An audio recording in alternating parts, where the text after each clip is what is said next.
Disclaimer. The hosts of this podcast, Timothy Patrick and Will Foley, are by no means medical professionals. However, having lived experience with mental illness themselves, they have gained useful perspectives on common mental health issues that some of us struggle to overcome on a daily basis. By sharing their stories, they hope to create connection. By creating connection, they hope to help you find your purpose. And through purpose, we can all begin to build the foundation for positive mental health. This is Above Ground Podcast. Are you ready to lace up your boots, throw up your horns, and jump into the pit? Then let's stomp the stigmas of mental illness. It's time for Above Ground Podcast. Now, Will Foley and Timothy Patrick. This episode is brought to you by Inner Balance Massage Therapy, located downtown Boston Spa. Inner Balance offers all styles, a long list of products, and relief from the everyday wear and tear. Call Nancy at 518-588-4949 or go online and book an appointment at www.innerbalancement.com. Call Nancy and mention this ad and she'll give you $15 off. Nancy at Inner Balance Massage Therapy. Hey, what is up, everyone? Welcome to Above Ground Podcast. Above Ground Podcast because you can't serve below. You know who that is. You down with TPP. Yeah, you know me. Timmy. What's up, buddy? What's going on, Will? I shouldn't ask that. Yeah, it's been It's been a while. It's actually been a while since Tim and I have actually been in the same room together to record stuff. Yeah. So it's true. And we're into the new year, and I think you grew a little bit. I think I shrank, if that's possible, man. And I think I got balder. Balder? Oh. Well, we're back. We're here, and we're ready to spread cheer. That's right. We're spreading wellness cheer for all to hear. Yes. And you know what we're going to talk about today? It's what? Something that I could probably use a little bit of. I think it's something we all could use a little bit That's of. true. That's but true. What but is me it? Tell this week, I could use them really bad is healthy boundaries. How to create healthy boundaries. First of all, what the hell is a boundary? It's a line. It's a line that is, if you're asking me, it's a line that is created by you for you. Do you think it has to do with anybody else, or is it just you? Or does it protect the other person? If my opinion, I would say it does. It has very little to do with everybody else, because especially the way I see it is, if I set a boundary and you are someone who claims that you care about me, that means you would respect my boundary, right? I mean, obviously, if you know it's a boundary, yes, yeah. Obviously, okay. If it, so that takes some communication to do. Absolutely. So boundaries are like guidelines, kind of rules, yeah, or limits that we create to identify what are responsible, safe, and I guess permissible ways for other people to behave around them and us. Yeah, more reasonable ways. More reasonable ways? Yeah, I guess. Yeah. Sometimes, but I will say this: sometimes people are unreasonable when you set boundaries. Well, and that's fine, but that's how they will respond when someone steps out of those limits. Is that's on them. Like, you know what I mean? Like, people are going to get pissed off when you set off a limit, and that should be almost like a red flag. Like, you going, okay, so why is this person pissed off? They want to walk all over me and use me. You know what I mean? It's almost like asking you that question. Am I only worthy because I help you?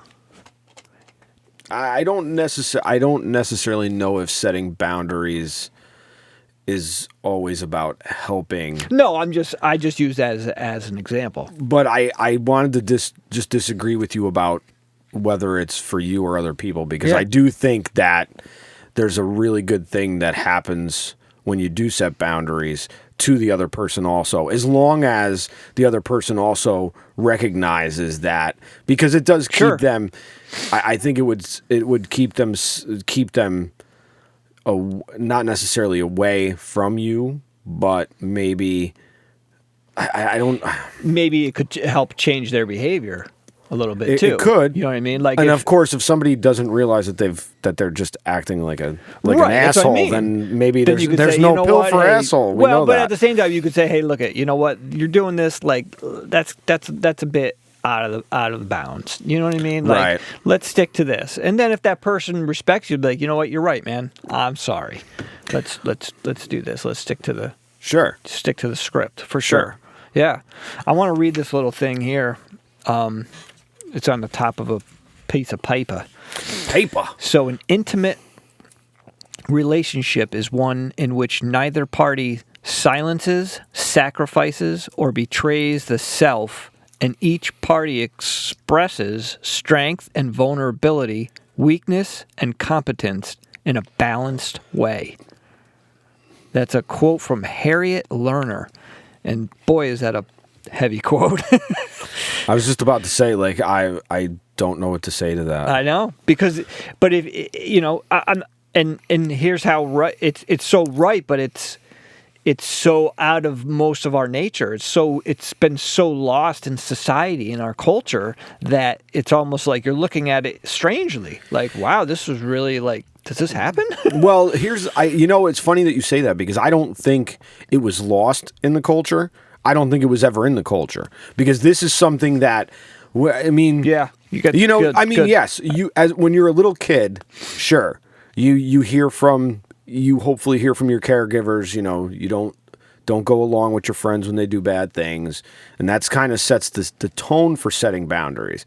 But I think what happens is, in a lot of cases, again, the adults in the room do something even though they say the opposite a lot of times. Yeah. And I mean, it goes for me too. Yeah, but, I mean, sometimes. But I don't think that there's ever, I mean, I'm gonna use that term that we all hate, but unless you've been blessed with woke parents that understand what boundaries are, and they've done the work on themselves, right, to become parents, then you may have a health. You may learn how to set healthy boundaries. Sure. But I don't know if that is. I don't think you can lose something that you never had, and I don't think that most of us were blessed with that skill of learning how to set boundaries.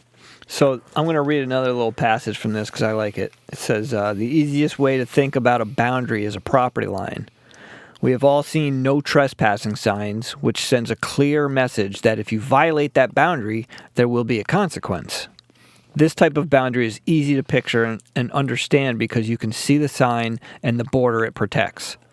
Personal boundaries can be harder to define because the lines are invisible and they can actually change, and they're unique to each individual. So, personal boundaries, just like the no trespassing sign, defines where you end and others begin, kind of thing. Sure, I get that. Yeah. So there's some clarifications about what type of boundaries there are. There's physical boundaries, and that physical boundary is a barrier between you and something that's intruding on you. I guess is for no better way to say it. Like your personal space or your body. Right, personal space, your body. Yep. Even your sexual orientation and privacy, which aren't up for people to attack necessarily, even though they feel that they are sometimes. And a lot of times boundaries are expressed through clothing, shelter, noise tolerance, verbal instruction, and body language. And through clothing, I suppose there's a lot to that. Like I know just for myself, like when I was a kid, like part of that armor was wearing like a tour shirt and jeans and stuff, and I never left home without a t-shirt on, and it was because I felt it gave me a sense of safety. Sure. And it gave me a sense of of belonging to something, A place, place. You know what I mean? And I Yeah. think that's part of the. I think that becomes a hindrance to setting boundaries because so many of us don't feel like we have a place. Sure. I like this because I guess I never looked at boundaries as, like you said, there's different kinds. You said physical boundaries, Yep. and there's also emotional and intellectual boundaries. So I think that's kind of cool that, you know what I mean, you can kind of separate them out a little bit. Yeah, I didn't realize that there was intellectual boundaries because I mean, would have that's what- I never really would have thought about it in that Here's sense. examples of emotional and intellectual boundary invasions are not knowing how to separate your feelings from your partner's and allowing his or her mood to dictate your level of happiness or sadness. There's that word, AKA codependency. There you go. So as soon as you read that, Will's shaking his head, going, Yeah, I'm like, wow, that's every relationship in my whole entire life. Not taking responsibility for yourself and blaming others for your problems, sacrificing your plans, dreams, and goals in order to please others. So do you think? So here's a question for you, because when you just read that one about Not knowing how to separate your... about sacrificing your plans, dreams, and goals Yeah. in order to please others, do you think? Oh, or not taking responsibility for yourself and blaming others. Mm-hmm. Do you think that it's a bad boundary when you blame yourself for everything? Do you think that that's a form of Absolutely. I do. of negative boundaries? Sure. Yeah. Because, let's face it, especially if you're in a situation with two people, it's not all just one person. It's never just one person. No, but if you're if you're a child and you don't know any realize better, that, sure. Oh yeah. I mean, that's absolutely. I mean Absolutely. that is the definition of codependency. Yeah. Because you get your needs met one way, but you have to sacrifice something to get to please the other needs, to get your needs met constantly, where it's not always 50-50 or give and take. It's usually take, and then give a little, or vice versa. And you don't or know. vice versa. Either you don't know what it's going to be each time. Well, sometimes you don't. No, sometimes you don't. Sometimes you do. I mean, Yeah. it depends on your environment. Okay. I mean, I think someone who and this isn't me, so I don't have this experience, but someone who's physically abused and physically abused repeatedly knows that that's coming at some point. Right. I think it's different when you have, parents who might be mentally ill or alcoholic or not in recovery, but addicted to something where, you don't know which one you're getting. Right. And it could be verbal or physical abuse. Sure. And I didn't mean to say. No, I know. That I wasn't trying to call out the physical abuse, but, I think that that's one of those types of things that ahead of time after you've Right. learned things that, okay, well, that's, we know you're going to get, I know I'm going to get a beat down because of it, Right. regardless of what you do. Right. And then, So I guess it would be kind of going back to what you said earlier about like being like a child and not knowing better. That would be almost instead of setting healthy boundaries, you're setting unhealthy boundary. You just don't know it. right. And you've already sown fields of unhealthy boundaries, Exactly. which I would say is so many of us. Yeah. It's the sweater. Oh, there's a lot of fabric in that sweater, man. And once you get one little run in it, you start tugging at those Yeah. at those loose strings. It starts to unravel a little bit. So what do you think, in your opinion, would be like a barrier to setting a boundary? What would be something to deter you from setting a boundary? I think the biggest deterrent for setting a boundary is that fear of rejection. Fear of rejection and abandonment. And I have abandonment issues. I've had abandonment issues since I was a child. And it took me a long time to understand. No, not understand. It took me a long time to admit. And it's only been in the last, maybe 10 years that I've been able to have enough insight to be like, yeah, I've had abandonment issues my entire life. Like, I mean, since... Yeah. So can you actually pinpoint like certain triggers that trigger that? Yeah. When I start to feel that when I start to feel that my needs aren't being met, it feels like I'm being abandoned, and it starts to bring up it's like the septic tank that hasn't been flushed in so long. It just starts to bring up all the sentiment and sediment and shit. You know what I mean? And it stinks. And it's just, that's the best way to describe it, because the septic tank really does stink when it's not, you know, and that leach field is gross, you know what I mean? So, yeah. But I think the fear of abandonment, what about yourself?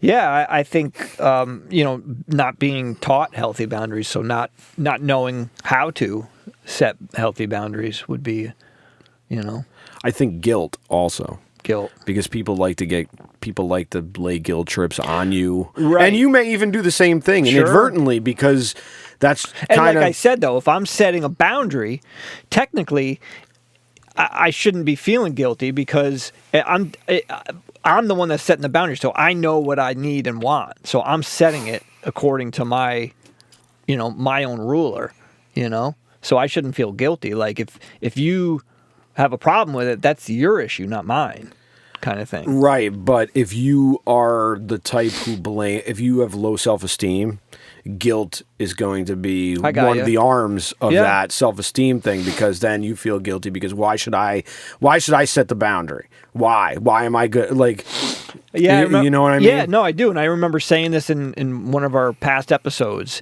It's like, it kind of sucks because, it seems that sometimes, us being 1 in 5 almost have to take the reins on things, situations. It's like, you know what I mean? Like, we don't really know what we're doing, but like, we're going to have to do it because we know that it's not working and you can't do it, kind of thing, if that makes sense.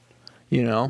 It's almost like, I don't know, the way I see it, I don't know if it's going to come out the right way, but like, it's almost like adding more pressure. You know what I mean? Like, I think it does add more pressure. I already struggle with some of these things, and now I'm going to be put into a situation where I have to actually enforce, teach, tolerate, and you know what I mean? Well, it does. It makes you, like, it puts a lot in your lane that you have to watch out for. Right. So it makes it awfully hard for you to watch out for somebody else. It's a good way to look at it. Because there's a lot, which is funny because on here it's like in Centipede, man, when you break off the centipede and the thing started coming down and you're like, oh no, where's it coming from now?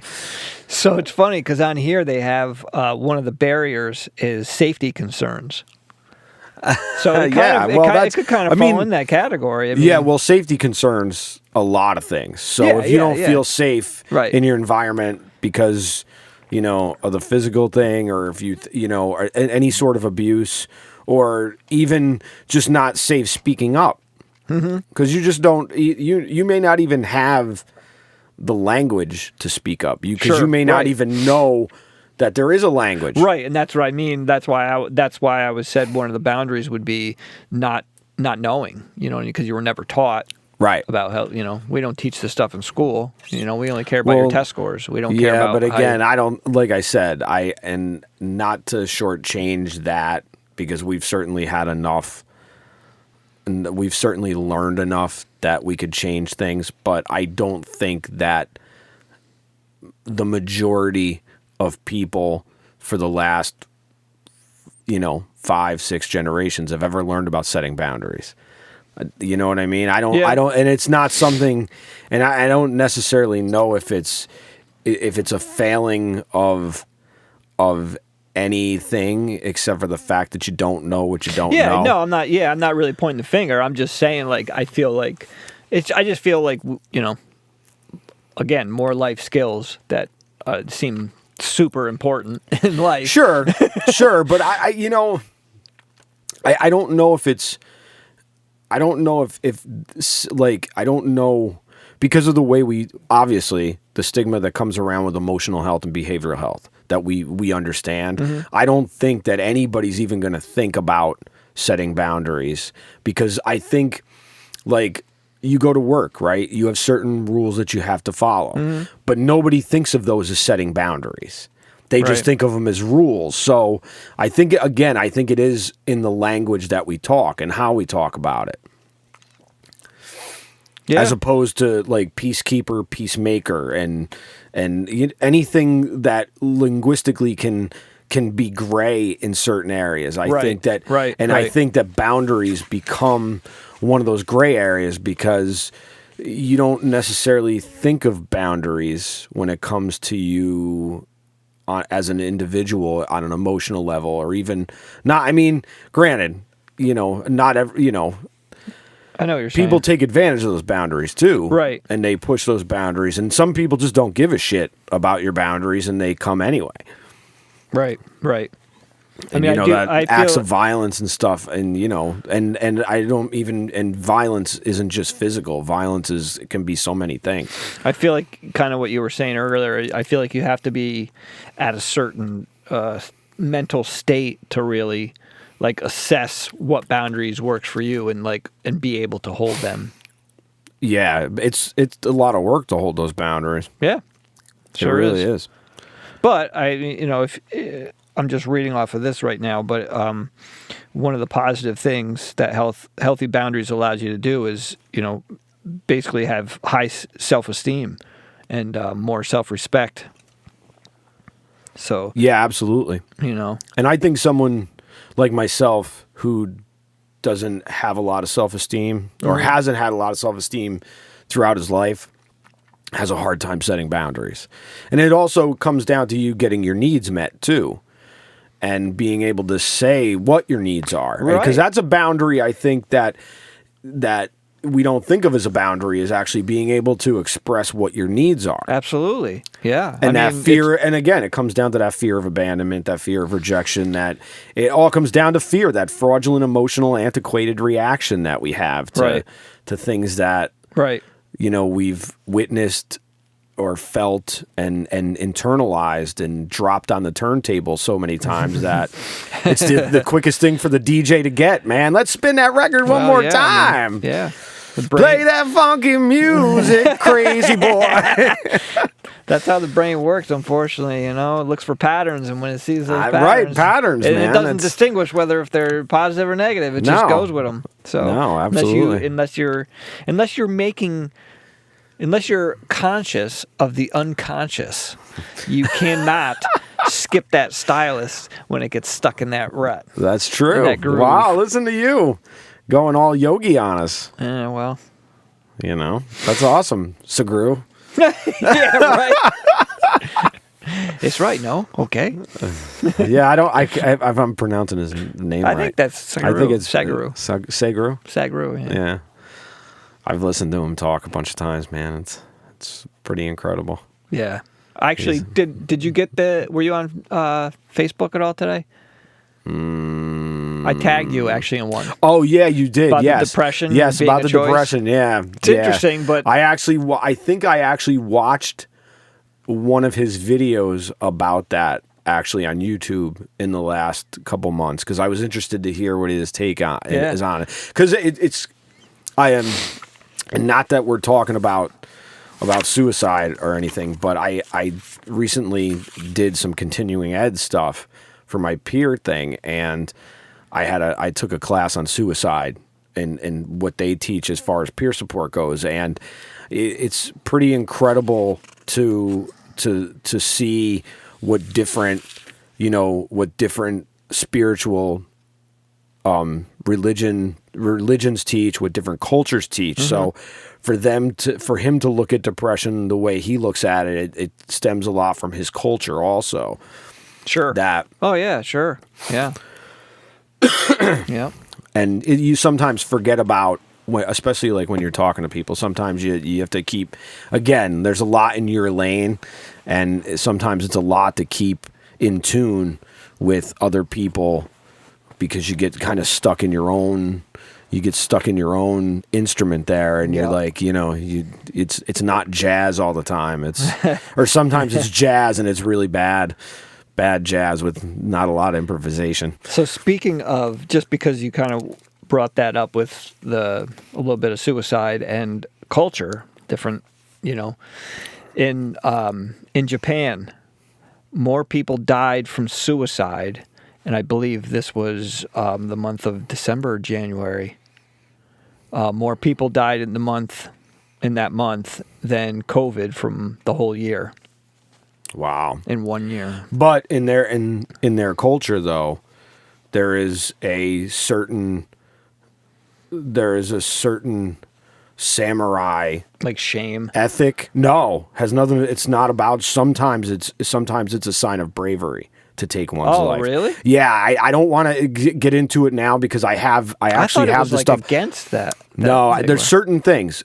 Yes, in Judaism, it's a mortal sin, but in the Catholic Church has in the last 20 or so years have decided that because there's a mental health component to it, that they don't look at it as a sin as much as it is a health condition, which, for them to come that far is, pretty, but we can talk about all that stuff at some other point. I just saw that recently, so I wanted to share just because I was like, that's pretty interesting. So, I mean, but even in a different culture, it's hard to set boundaries. Sure. Because some cultures, some people don't have boundaries because other people don't think that they deserve boundaries. So that's what it's. Yeah, but I think I mean I think that would be some of these different boundaries, like personal, professional, emotional. It would be like different boundaries, because I think for the most part, if you're setting a boundary, it's like it doesn't matter if somebody thinks that you deserve it or not. It's like but I will say this. I think I disagree with that, because if somebody doesn't think that you deserve that boundary, they're not gonna agree to your boundary. So that's not going to stop them from doing to you what they want to do to you. Right. So that's when you just cut ties. Sure, but you don't always have that option. You don't, but I mean, you can. I mean, you don't have that option in a battery sense. You don't have it in a. You know what I mean? Like, because boundaries aren't just. I get it, but in most cases you have options. At least you can work towards them. Yeah. Well, you can work towards them, but that doesn't mean that somebody's not going to step on that boundary and cross it, and cause you harm. I get it. You know what I mean? And that that's that toxic whatever. And that's almost a different situation. Yes, it is a boundary, but in that kind of violent situation, it's not going to work. But I mean, you can set all the boundaries you want, but in a bad situation, that doesn't mean your boundaries are going to be rewarded or accepted or anything. If you knew this, if you were with this person for say 3 years, you knew this in year one, you set boundaries early on, and then once they break them, then you get out. Like, I'm just saying, this stuff is not easy, but if you want to set a boundary and take care of your mental, emotional well-being. Not everybody has that option. Children don't have that option. Children don't have that option. And other people don't have that option. Because, again, you get it. It's because you're getting into a lot of psychological slippery slope, because you're talking about codependency. You're talking about a lot of different things that I think play into the pie. People with codependency don't just sit in their own pile of shit the rest of their life. They can change. You can work your way out of that. They can, but that doesn't mean that it's even good, that's going to be accepted by the other person, though. That's what I'm saying. That there's a fine line between setting boundaries. Not everybody is going to accept your boundaries. Yeah, that's fine. That's not, and my boundaries aren't for everybody. They're for me. So they're for you, but that doesn't mean that they're going to be acknowledged and adhered to all the time. Sure. You know what I mean? That's what I'm saying. You know what I mean? They're just not. Right. Because some people just don't care. Right. And those are the people that I don't really want around me. So, Well, if you can get away from everybody you don't want around you. I do a pretty good job of it. I think. You better than others, then. Yeah. probably doesn't hurt that I'm a bit of a jackass. People don't really want to be around me, so it makes it easier. People don't like boundaries. People don't like... Screw you, I'm going home. People don't like to hear the truth, man. And, I don't like to put Band-Aids on things, so...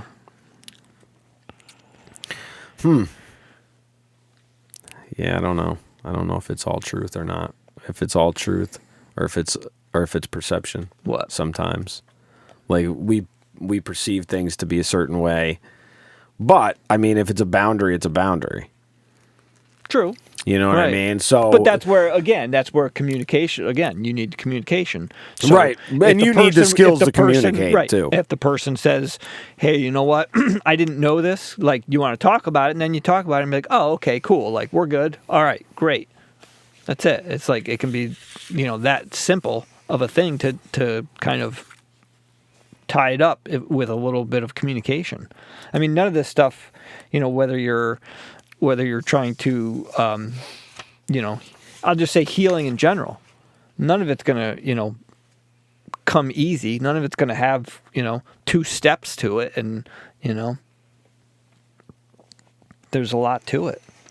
Yeah, like Timmy said, actually, there's you aren't responsible for the other person's reaction to the boundary you're setting. See? I agree with that when it comes to 2 mature adults. I don't agree with that when it comes to other things.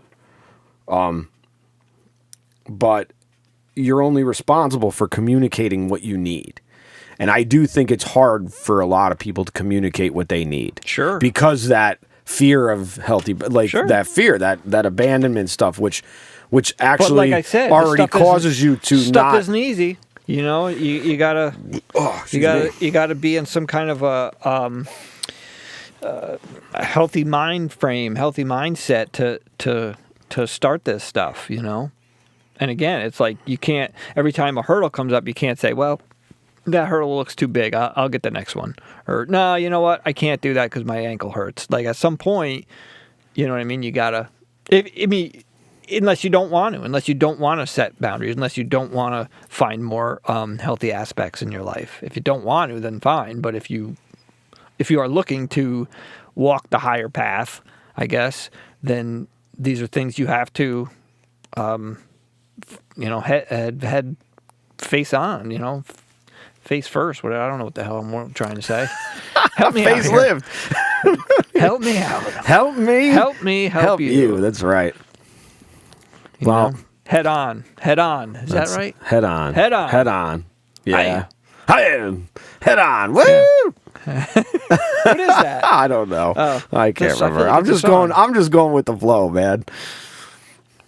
I feel like it's Faith No More. I don't know. So what do you think? Boundaries, man.